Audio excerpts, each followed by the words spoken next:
Hello, I'm Cullum Coleman, and welcome to Historical Humans Reads, where we take primary sources and bring them to your screen.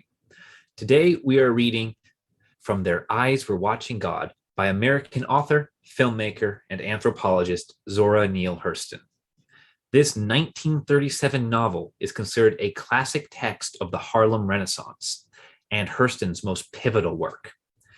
Many of her works, including Their Eyes Were Watching God, focus on the racial struggles of the early 20th century American South. This novel is written almost entirely in phonetic transcription to emulate the speech of real early 20th century American Southerners. Before we begin, we at Historical Humans would like to provide a trigger warning for our audience, as this work does contain themes of mild sexuality. As such, this video may not be suitable for all viewers. Thank you, and with that, let's begin. Ships at a distance have every man's wish on board. For some, they come in with the tide.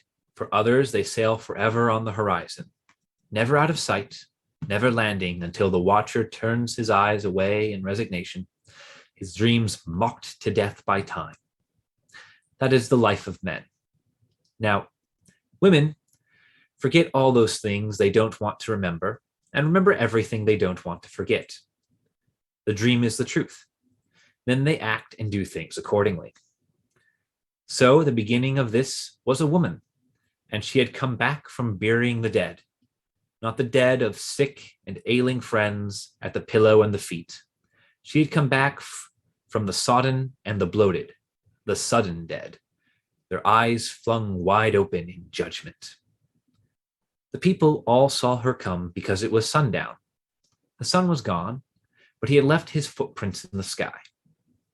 It was the time for sitting on porches beside the road. It was the time to hear things and talk. These sitters had been tongueless, earless, eyeless conveniences all day long. Mules and other brutes had occupied their skins, but now the sun and the bossmen were gone. So the skins felt powerful and human. They became lords of sounds and lesser things. They passed nations through their mouths. They sat in judgment. Seeing the woman as she was made them remember the envy they had stored up from the other times. So they chewed up the back parts of their minds and swallowed with relish. They made burning statements with questions and killing tools out of laughs. It was mass cruelty. A mood come alive. Words walking without masters, walking all together like harmony in a song.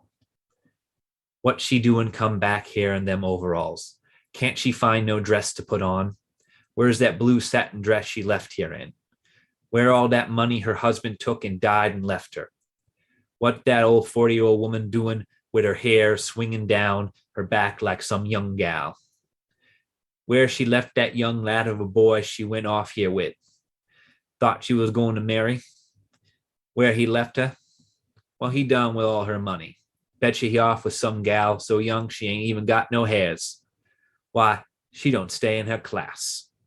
When she got where they were, she turned her face on the bander log and spoke. They scrambled a noisy good evening and left their mouths sitting open and their ears full of hope. Her speech was pleasant enough, while she kept walking straight on to her gate. The porch couldn't talk for looking. The men noticed her firm buttocks like she had grapefruits in her hip pockets. A great rope of black hair swinging to her waist and unraveling in the wind like a plume. Then her pugnacious breasts trying to bore holes in her shirt. They, the men, were saving with the mind what they lost with the eye. The woman took the faded shirt and muddy overalls and laid them away for remembrance. It was a weapon against her strength, and if it turned out of no significance, still, it was a hope that she might fall to their level someday. But nobody moved. Nobody spoke. Nobody even thought to swallow spit till after her gate slammed behind her. This has been an excerpt from Their Eyes Were Watching God on Historical Humans Reads. If you enjoyed this video and would like to hear more excerpts from original texts, please follow or subscribe to us on your platform of choice. If there is a work you would like to hear, be sure to like the video and leave a comment below. Thank you for listening.